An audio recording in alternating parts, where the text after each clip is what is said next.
to record. Just have to remember. That's right. That's exactly what you did. All right. What about, hey. All right, let's go team. Now turn it on. Turn it on? So you know how to turn it on? I mean, okay.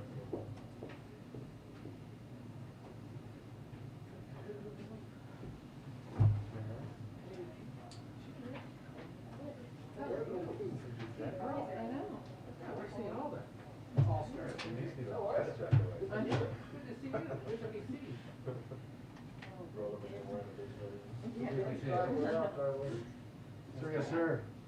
Oh, good. I know.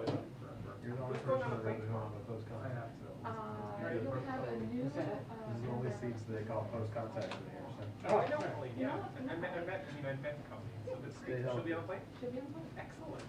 Good. I mean, not that it wouldn't have been also excellent if you were on the plane, but. Nice comeback.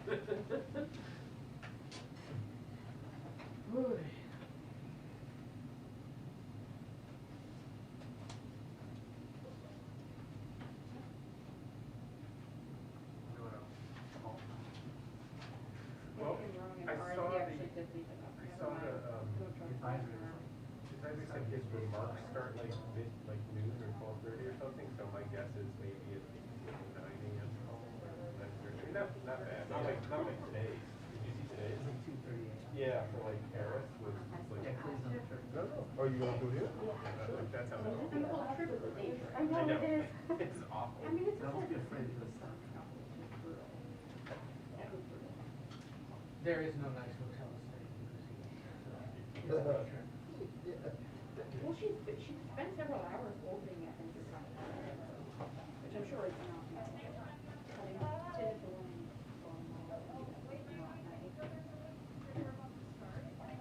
Nice place. Yeah, I mean, it was honestly, it was fine. I'm sure very fine.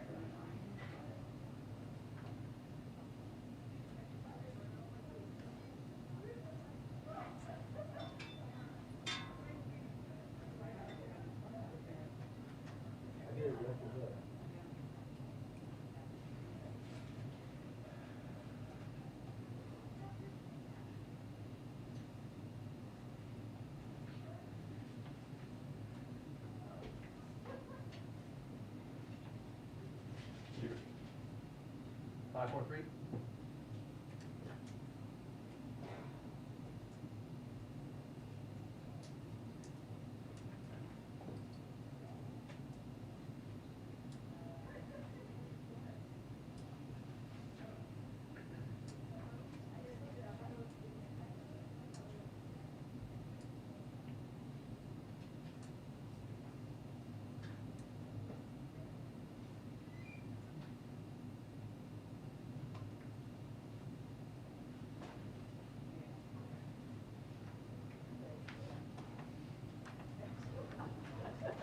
Hi, everyone. Okay, just a couple of items for all of you at the top. This morning, we saw proof of the strength of President Biden's economy, with GDP figures showing our economy grew 5.7% last year. That's the fastest year of economic growth in nearly 4 decades, and the first time in 20 years that we grew faster than China. This is a direct result of the president's economic strategy. We're creating good jobs for Americans, rebuilding our manufacturing, and strengthening our supply chains here at home to help make our companies more competitive. And we're rebuilding an American economy for the 21st century. Companies are investing in new manufacturing lines and factories here in the United States. With recent announcements of Intel in Ohio and GM in Michigan, we're making the future in America again. The president is going to Pittsburgh tomorrow. Some of you, I'm sure, will be joining him on that trip. And he'll be talking about how far we've come in getting our economy moving again, making more right here in America, and ensuring all workers benefit. He'll highlight the 367,000 manufacturing jobs that our economy has created since he took office. And he'll underscore the vital role the federal government can play in bringing workers and businesses together. And the president is going to call in Pittsburgh he's going to visit Pittsburgh. While he's visiting Pittsburgh, he's going to talk about our continued plans to out-innovate, outbuild, and outcompete the world with the sort of competitiveness legislation that he has long championed. Of course, we love charts, as you know here, so this is just a chart to show you all the direction of economic growth, which of course it is moving in the right direction. Also wanted to note that since November 1st, 14.5 million Americans have signed up for quality, affordable health care, including more than 10 million who enrolled through healthcare.gov, the highest numbers ever produced in an open enrollment period. This is in large part thanks to the American Rescue Plan, which did more to lower costs and expand access to health care than any action since the passage of the Affordable Care Act. And everyone has until January 31st to sign up for additional coverage. With that, Darlene, why don't you kick us off? Thank you, Jen. A couple of questions on the Supreme Court now that Justice Breyer's retirement is official, Sure. and one quick foreign policy one. The president just said that he intends to nominate someone by the end of February. We have seen some slippage in past White House deadlines. The Fed nominees was an example recently. So how hard and fast is the end of February deadline the president just set for announcing a nominee? Or do you see a scenario where it could slip into March? Well, the president said he intends to nominate. So that is, it makes clear that this is a priority for him. He will obviously be spending time on it. As I think you heard him say as well, he's already been reviewing bios of potential candidates. That's something that he's been doing since last year. But beyond that, Darlene, I think the president also knows from his long history as former chairman of the Senate Judiciary Committee and as the vice president, when there were two Supreme Court nominees confirmed, that you want to pick the right person, and he takes his role seriously, including the importance of the consultation with the Senate. Is there anything you can add on how quickly he would like to see the nominee clear the confirmation process once he names that individual? I'm not here to set deadlines. It is clear that the president's focus is going to be, as you heard him say, on the process of selecting a nominee, someone who will be qualified, who, as I think you heard him say, who will be worthy of the decency and excellency of Justice Breyer's legacy, somebody with character, experience, and integrity, and that will be a rigorous process. But that is the next step in the process. And of course, beyond that, he will be working closely with Chair Durbin, Ranking Member Grassley, and other members of the Senate Judiciary Committee to confirm the nominee as expeditiously as possible. One more on that before the quick foreign policy question. He said at the news conference last week that he kind of underestimated the level of GOP pushback to him and his agenda. And we all think that his nominee will not be spared any pushback. So how interested is the president in a bipartisan confirmation vote for the nominee, or would he be open to a Democrats only confirmation vote? Well, Darlene, as you heard the president say directly, he's going to work in good faith with senators of both parties. And there are historic parts of these processes that include the advice, receiving the advice, welcoming the advice from members of both parties, and that's something he certainly intends to do. As you heard him say, I expect we'll have more details on what that will look like in the coming days. And he's also grateful to the Republican members who have already indicated they plan to work with him. But I think we also should be clear about some of the games that we're already seeing indications of out there. We have not mentioned a single name. We have not put out a list. The president made very clear he has not made a selection. And there are, if anyone is saying they plan to characterize whoever he nominates after thorough consideration with both parties as radical before they know literally anything about who she is, they just obliterated their own credibility. So our intention is to not play games. The president's intention is to consult with members of both parties. And his intention is to nominate a qualified candidate who, after completing a rigorous process, who is worthy of the excellence and decency of Breyer's legacy. And then the foreign policy question is, has the president already spoken with President Zelensky of Ukraine? It's happening this afternoon shortly, and I expect we'll have a readout of that as soon as it happens. Sure, go ahead. Who here at the White House is helping the president to sort of lead this search effort? Is this Ron Klain who's helping him go through this process, and would he then be the person to kind of shepherd the nominee through the Hill process as well, through meetings and such? Sure. Well, first, the vice president will play a central role in this process, and the president intends to consult with her very closely. Obviously, she has a long history as a former attorney general, as a member of the Judiciary Committee, and he respects her opinion greatly. In addition to the Vice President, Ron Klain will, of course, play a role. Dana Remus, Cedric Richmond, Paige Herwig, who's a member of our counsel's office, and Louisa Terrell. As has been standard in the past, we would anticipate bringing in additional expertise from the outside to advise during the confirmation process. Would expect we would have that team in place prior to a selection, but that is not finalized at this point. And now that we, have heard the president speak publicly about this, I wonder if you can take us sort of back maybe a little bit in time. When did the president first learn of Justice Breyer's intent to retire, and how was he informed? If you could just explain a little bit of the backstory. Sure. Well, first, as you heard the president say, and you've heard us say, this was Justice Breyer's decision to make on his own timeline. And through his own conditions, he determined. So we aren't going to lay out more specifics from here in terms of when the president was aware. The president, I can tell you that Justice Breyer hand-delivered the letter to the president this morning that you saw released by the Supreme Court, and that was the formal notification from Justice Breyer. And I asked you about this yesterday, just wondering if you had a chance to look into it, just confirming, is it the White House's view that the vice president does have the authority to break a tie in a Senate confirmation? I know you asked me that. I know there is historic precedent on that front, but I will double check and see. And I'm sorry, I apologize for not getting back to you on that. Go ahead, Ed. Just wanted to clarify one thing you said to Darlene, that he's been reviewing bios of potential nominees since last year.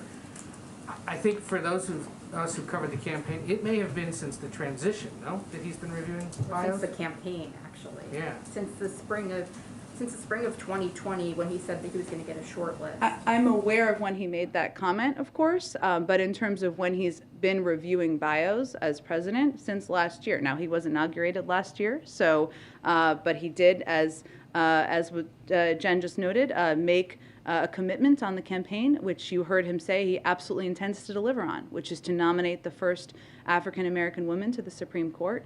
Ron Klain and Dana Remus have been involved in consulting with the president and preparing bios for him, and that's something he has looked at since last year. We've never had a president who spent 8 years reviewing judicial nominees as a vice president and 36 years reviewing every judicial nominee before the Senate when he was on the Judiciary Committee.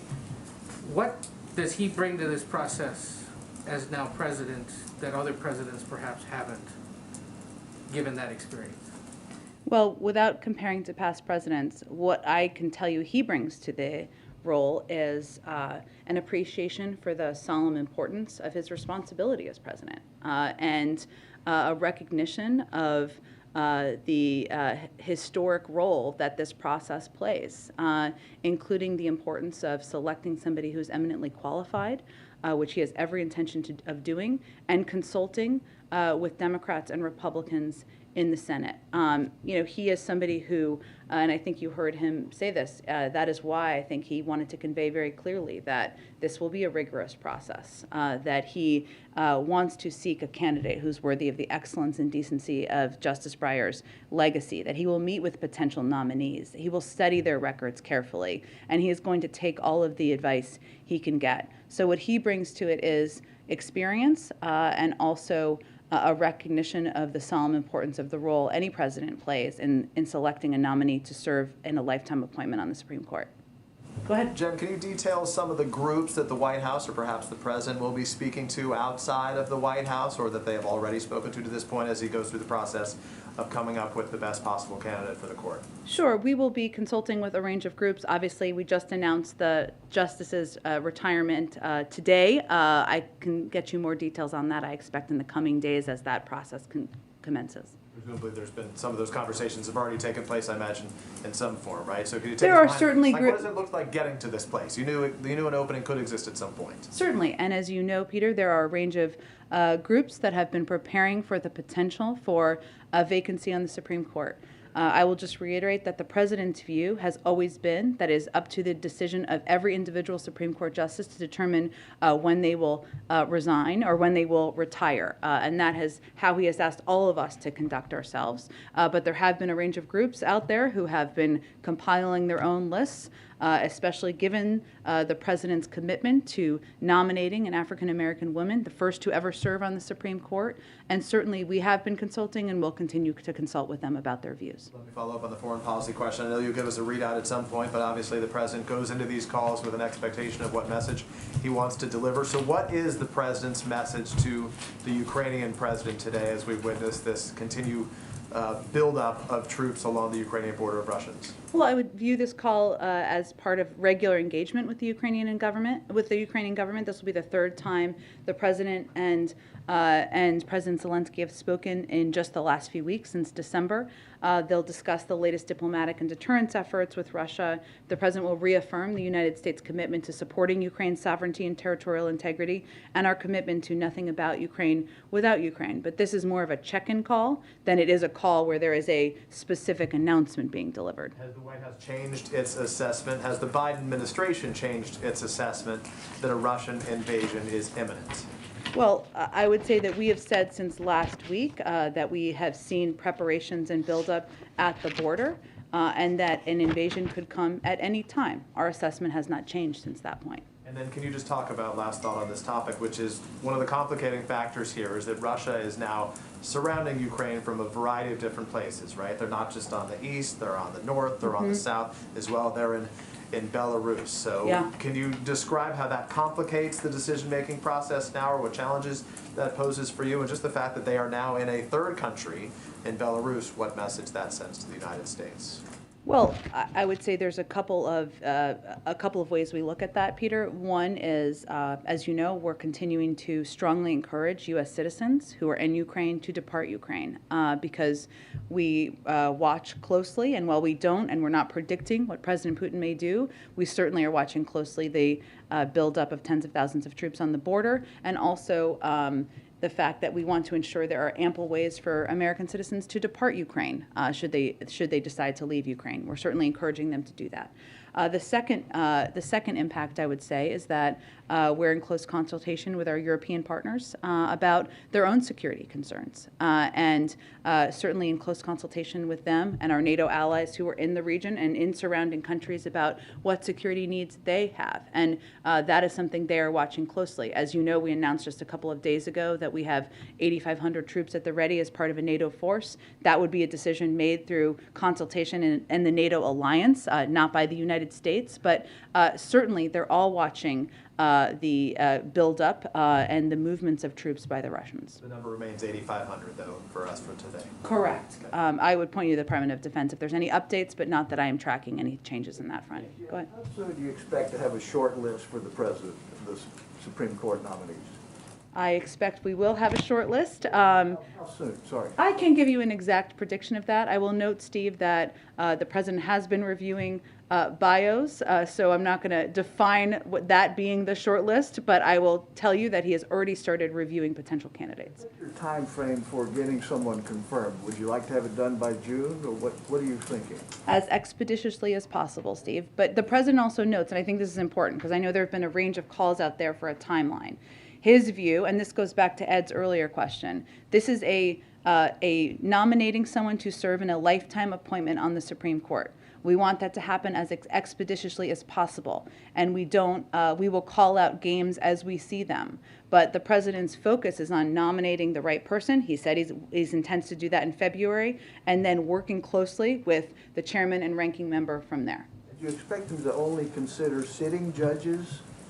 Well, the President believes that sitting judges can make excellent justices, but he does not believe that is a prerequisite.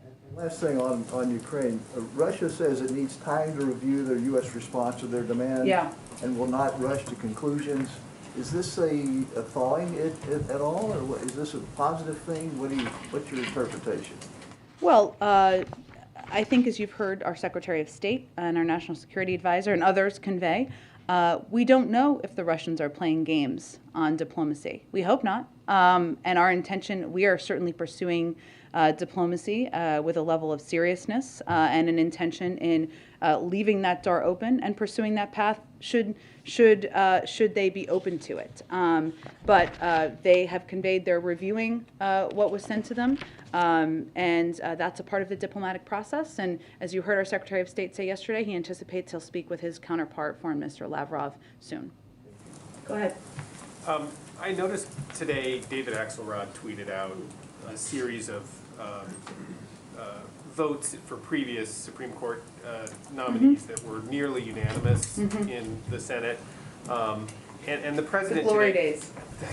right, the president seemed to sort of lament the current sort of environment that he's operating in that in his remarks just now.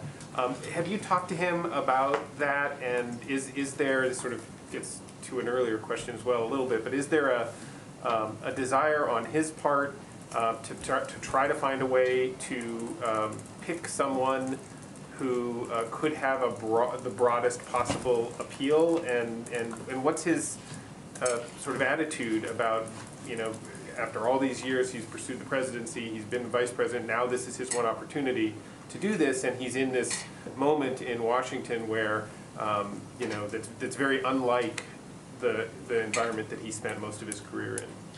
That's true, and he is not naive to that, and you heard him speak about this broadly at the press conference last week as well. But I would also note that last year, President Biden won confirmation of the most judges in his first year in office of any president since President Reagan. He's won confirmation of the most lower court judges in the first year of a presidency since President Kennedy.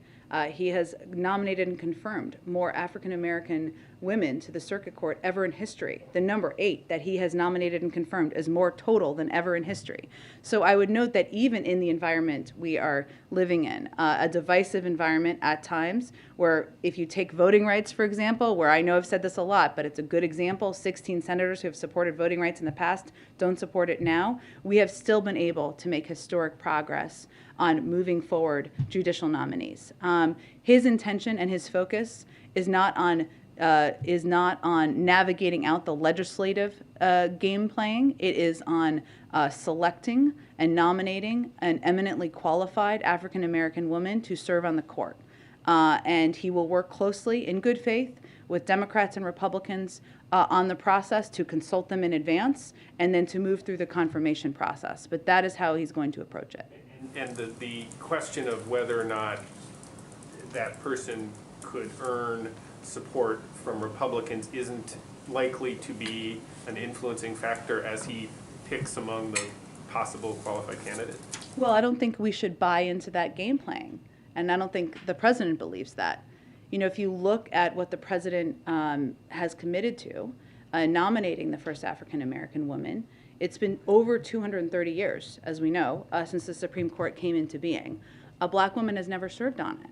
And the president's view is that anyone who's saying that that's not possible or we can't find the most eminently qualified person, that's ludicrous. I mean, that's suggesting that black women should not be a part of the most important court in our nation, that there aren't black women who have distinguished themselves by rising to the top of the legal profession with the strongest credentials imaginable. There are. Many of you are reporting different lists of names of many potentially qualified candidates. So his focus is going to be on pursuing this process with rigor, with the seriousness that it warrants, and he is hopeful he will have partnership in approaching it from members of the Senate. Go ahead. Just to put a little bit of finer point on what you just got to at the end of that. You know, there have already been conservative commentators talking a bit about why a black woman that's to commit to that is reverse racism or some kind of signaling, of virtue signaling or something like that. What do you say to people who are saying that that is, you know, an inappropriate way to set out prerequisites for who he's going to choose? Well, first we'd say that the fact that no black woman has been nominated shows a deficiency of the past selection processes, not a lack of qualified candidates to be nominated to the Supreme Court. I'd also note, I've heard that some conservatives may be fans of President Reagan, and when he, former President Reagan, and when he nominated Sandra Day O'Connor, he said, quote, "Judge O'Connor's confirmation symbolizes the richness of opportunity that still abides in America. Opportunity that permits persons of any sex, age, or any race from every section and every walk of life to aspire and achieve in a manner never before even dreamed about in human history." I'd also note, if you look at the president's own record, not only has he nominated the highest number of black women to serve on the circuit court and the appellate court, but he has also nominated across the board the highest level of Ivy League nominees, right? He has nominated a broad sway of extremely qualified, experienced, and credentialed nominees, and done that by also making them incredibly diverse. And so the president's view is that it is long past time to have a black woman on the Supreme Court, and that it, again, reflects challenges or deficiencies in the past processes. You know, there are also the questions that you kind of got at it with the Ivy League degrees point.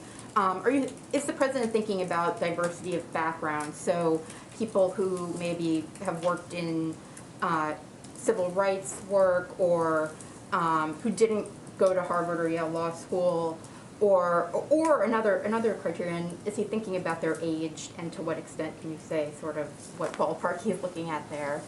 I can't give you any specifics on the age, but I will tell you this. As a proud state school graduate myself, and the president, as you know, is not a graduate of an Ivy League school. He has also nominated judges from a range of backgrounds. I was trying to give you a sense of how qualified and the extensive credentials of the judges he has nominated to date. But as I noted earlier, I can't remember who asked the question, but he, being a judge in the past, certainly could make a great justice. That's not a prerequisite for him either. So he will look at a broad array of candidates. Can I just ask a foreign policy question? As you prepare for the German chancellor to visit the week after next, does the administration believe Germany should stop blocking Estonia from shipping weapons to Ukraine? And doesn't Germany's position undercut the unity between the U.S. and Europeans that the administration has been talking about so much when it comes to Russia? Well, our view is that unity does not mean identical, and that there are a range of capacities, capabilities, legal authorities that different countries have. And what is most important is being united against the bellicose rhetoric, the buildup of troops, and the potential of Russia invading a sovereign country, the sovereign country of Ukraine. And we have found Germany to be very much united with us in that effort, as we have found with other European countries. Specifically on the Estonian weapons, do you have anything? Again, there are a range of capacities and capabilities different countries are going to be providing. Germany has provided a range. Other countries have provided a range. What's most important is looking at the totality of how we're all working to help support Ukraine. Go ahead. Two quick questions on the courts. First of all, the president's talking about a rigorous deliberative process. Are you confident that that can happen in the time frame that Senator Schumer is talking about, of about a 1-month confirmation process from start to finish once the announcement is made? That's not a timeline we have set. What our focus is on, and the president's focus is on, first, of course, is selecting through a rigorous process a candidate who's eminently qualified, who again is worthy of the excellency and dignity and decency of Justice Breyer's legacy. And then the president's intention, even in advance of that, of course, is to work in good faith with leaders and ranking members and chairs of both parties to move this process forward. He wants that process to move forward expeditiously, and he is certainly hopeful that everyone will come to the table in good faith. Oh, okay. That was, I care about childcare. But we are not here to set a timeline from here. Our focus is on, of course, the president nominating a highly qualified nominee, consulting with the Senate, and getting her confirmed. But given that that's the timeline that the Senate Democrats are already talking about, is a 1-month process something the White House is comfortable with? Do you think that could work, or do you think that might rush the process? Again, I think I spoke to what our view is. Go ahead. Thanks, Jen. Can you explain a little bit more, first off, why the end of February deadline that the president said? Why did he commit himself to that? What is it about that timeline that appeals to him? I think he was attempting to give all of you a sense of his process and how much of a priority this is for him to put forward an eminently qualified nominee. And looking backward, before today, Yeah. when was the last time that the president spoke with Justice Breyer? I'm not going to get into details of his conversations or engagements with Justice Breyer. Again, it was Justice Breyer's decision to retire, and if he wants to speak to any conversations or his process or notification process, he can certainly do that. Can you say, I mean, have they spoken within the last couple of months? Have they spoken several times over the last year? I appreciate your effort, but we are going to leave that to Justice Breyer to outline should he decide to. And a question on a different note, the Biden administration has approved more oil and gas drilling in its first year than the Trump administration did. In its first year, it set a record for the largest offshore lease sale last year in the Gulf of Mexico and is now preparing several other major lease sales. Can you explain why this administration hasn't done more to curb fossil fuel production on public lands and waters? Your allies in the environmental community who say, look, there are other levers you could pull to accomplish more of this. Well, I would first say we have an entirely different policy from the Trump administration on addressing the crisis, the climate crisis, which I'm not even sure that they acknowledged, certainly not in the same way that President Biden and our entire team has. And we've taken a range of steps, including in advocating for a historic investment in addressing the climate crisis that we are still working to move forward in Congress, but we've taken a range of additional steps beyond that. As you know, Sean, I think, and just to be on the level with everybody, a big part of that is because of court cases and legal challenges that have made it impossible for us to stop many of these leases, and that is the reasoning for it. But I understand what you're saying on the legal challenge, but I mean, some climate activists say that there are other ways, either through reopening the environmental review process for proposed lease sales, delaying them, canceling them outright. Like there are other levers that can be pulled, even in the face of those court challenges. Well, I would say a court challenge is a significant barrier to implementing our intended policy. And that is, of course, not consistent with our policy, keeping many of these open, but we have an obligation to, of course, abide by the law. I would note that there are also a range of steps that we have taken to address the climate crisis that go far beyond legislation and certainly beyond the challenges we have because of those posed by the court challenges, including tackling super pollutants, phasing down hydrofluorocarbons, rallying the world to focus on methane in Glasgow. This summer, we stood with auto workers and America's big car manufacturers to rail up plans to boost electric vehicles. We put America on track for 1 of every 2 cars sold to be zero emissions within the decade. You heard a lot of CEOs yesterday speak to how important addressing the climate crisis is even to their industries. That's something the president is committed to. So I don't think our approach could be any more starkly different from the approach of the former president. Go ahead. The last count that I saw had the president getting 42 of 81 nominations confirmed, judicial nominations confirmed through the Senate. A lot of them, a good number of them had a close margin in terms of the Senate vote. Yeah. Is the president expecting that same kind of unity within the Democratic caucus with whomever his nominee should be, just given how difficult it's been getting unity on other portions of the agenda? Well, again, the president, as you heard him say, hasn't made a decision. The only decision he's made is to nominate a black woman to the Supreme Court, the first in history, one who's eminently qualified, and that is his intention, and he intends to do that once he concludes a rigorous process. I would note that he has found eminently qualified nominees for judges that have been confirmed. 42, I believe, is the correct number, historic number of diverse nominees to serve in judgeships around the country. And certainly he's hopeful that when he puts that nominee forward, there'll be strong support from a range of senators. And a quick note on student loans. I know you hit a good deal on it yesterday. Is the president worried at all about slapping, millions of student borrowers with their, monthly obligations, of hundreds or thousands of dollars toward their student loan payments, several months ahead of an election cycle when he's then probably going to turn around to those same college-educated voters and ask them to come out and vote for Democrats in November? Well, I think first, no one has been required to pay a single dime of federal student loans since the president took office. I'm not sure there's another time in history where that has been the case in the first year of a presidency.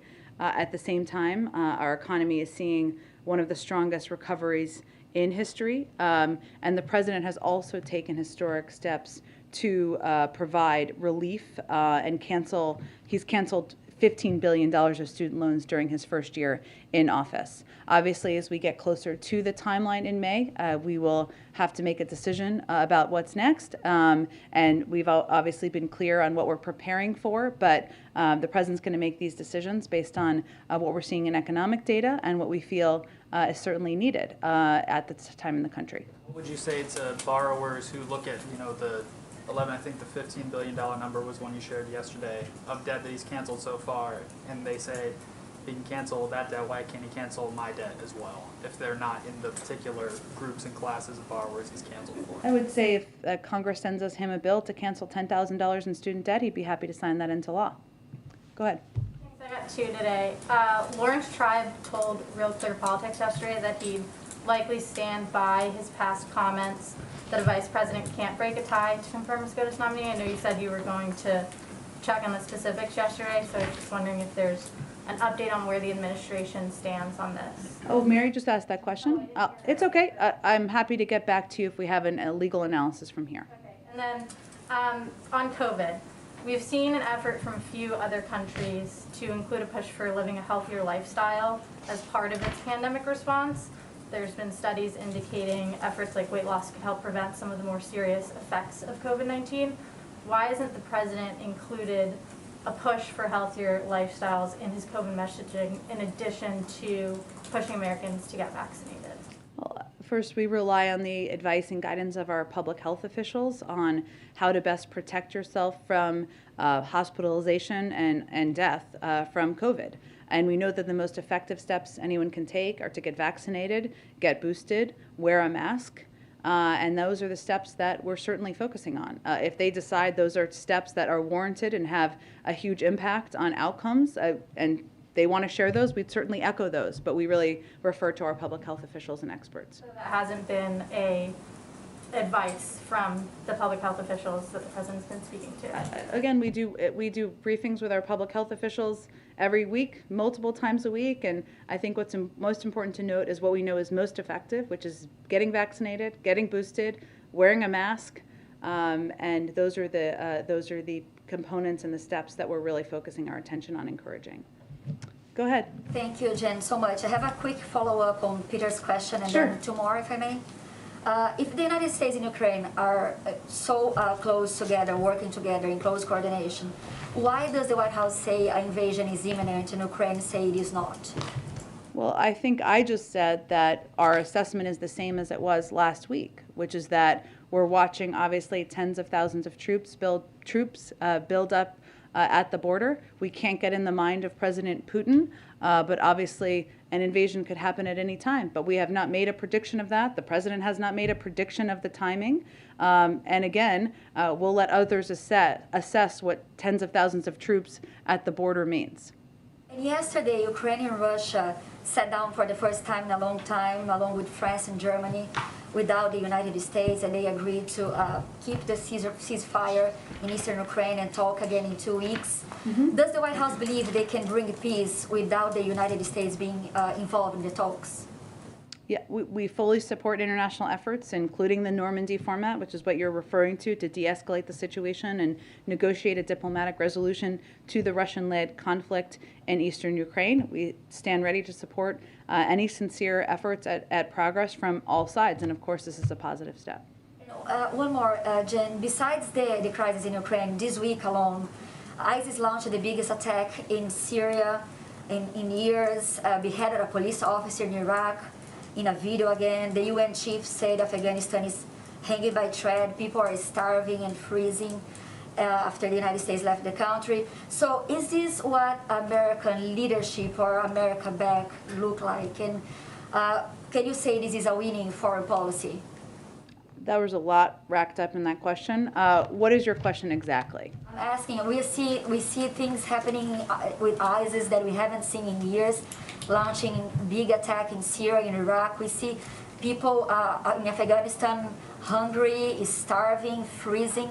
In the United States, I'm asking, yesterday you were asking the question, what happened the last year, after 1 year president in office, in foreign policy, and you say America is back. So my question is, just yesterday we saw so much happening in the world. Is this what American back means? Well, ISIS has been a terrorist organization for many years through the course before President Biden took office. They've been terrorizing people for many years. That is not new as of the last year. And we have spoken out about that at every time when it has been appropriate to do exactly that. I would say the president's role over the last year, as I've talked about a bit in here, has been rebuilding our relationships around the world that have been were frayed during the prior 4 years, reminding other countries around the world that we are a reliable partner, a reliable ally, and the fact that we have had more than 100 engagements with countries around the world at a range of levels and formats as we look to the aggressive behavior of Russia speaks to that, speaks to it doesn't happen by accident. That's why we have a united front as we're looking at the potential actions of President Putin. So I think that speaks to the work the president has done over the past year. Go ahead. A question about Brazil very quickly, my country. So the White House says Brazil is a strategic partner in the hemisphere, but so far, 1 year after in office, President Biden hasn't spoken yet with the Brazilian president. I wonder why that conversation is still, I know there is a lot of other priorities, but why just completely ignoring this conversation with Brazil? I know that Brazil is pushing to have this conversation. Well, our Secretary of State, our chief diplomat, spoke just a few weeks ago with his counterpart about our shared priorities, including a need for a strong, united response against further Russian aggression against Ukraine. We're obviously consulting broadly across the board, and so I think that certainly is an appropriate, very high-level engagement, and when there's a call with the president, we'll let you know. Go ahead. I think we're moving on. Go ahead. Thank you, Jen. My question is more on the human element of what's happening in Ukraine. In 2014, after Russia invaded Crimea, more than 1 million Ukrainians sought asylum in neighboring countries. Ukrainian diplomats in Europe are now saying that if Russia invades now, that there will be many, many millions more. What preparations are being made to work with the EU to alleviate this potential refugee crisis? Is the U.S. considering allowing Ukrainians to enter the country without a visa, or is it even just material support for potentially housing and feeding millions of Ukrainians who are going to be displaced? Well, I would say, and you touched on this a little bit in your question, but since the conflict began almost 8 years ago, we have provided, there has been huge humanitarian challenges in Ukraine. Most of the needs are in the easternmost regions, of course, bordering Russia, including Donetsk and Luhansk, where fighting along active front lines have resulted in civilian deaths and injuries and damage to civilian infrastructure, including critical water supplies. That's already been happening over the past several years, and obviously COVID-19 has exacerbated that.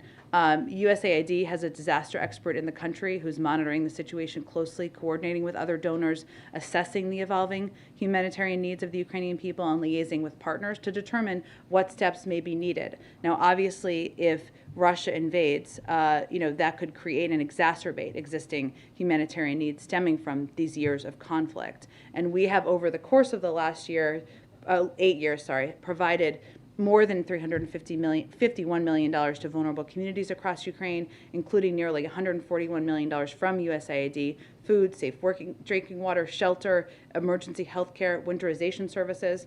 And what USAID and our team on the ground will continue to do is assess what the needs are and make decisions accordingly. So I can't predict for you what that will look like. Obviously, our preference would be for a diplomatic path to avoid an invasion, but we have a long history of delivering urgent humanitarian assistance in Ukraine, and we're prepared to do that as needs warrant.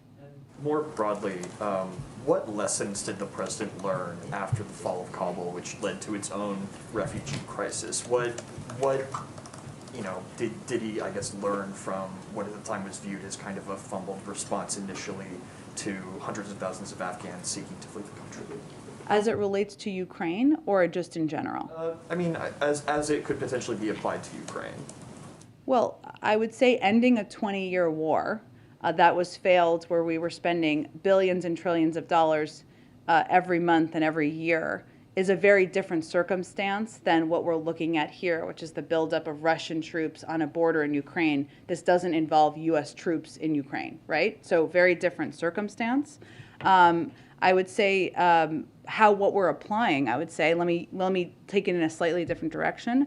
what the president has learned from his time in the foreign policy world and working on global diplomatic issues over the past several decades is that it's imperative to work closely with your partners and allies and approach it from a united front, that we need to contingency plan and have a range of options, even as we're leaving the door open to diplomacy, which is certainly always the preferred path, and I think that's what you're seeing him do now. And that as it relates to Russia, which is a very different entity, of course, than what we were dealing with in Afghanistan, that the unending ability and capacity for the country to, and the leadership, I should say, to spread misinformation, attempt to lay the predicate for an invasion is something that we have to be quite mindful of. That's a very different circumstance, but certainly he leans on and his decades of experience in foreign policy. Go ahead. Hi. Yesterday, Senator Schatz, who chairs the Senate Indian Affairs Committee, wrote to the president asking him to commute the sentence of Leonard Peltier, a Native American activist who was convicted of murder in a very controversial trial about 4 decades ago. Is that something the president is considering or taking a look at this time? I don't have anything to predict for you on that front. Jen, there is I think we have to wrap up, everyone. Thanks so much. Have a great day. We'll see you tomorrow. Thanks so much. Okay. Everyone have a good day.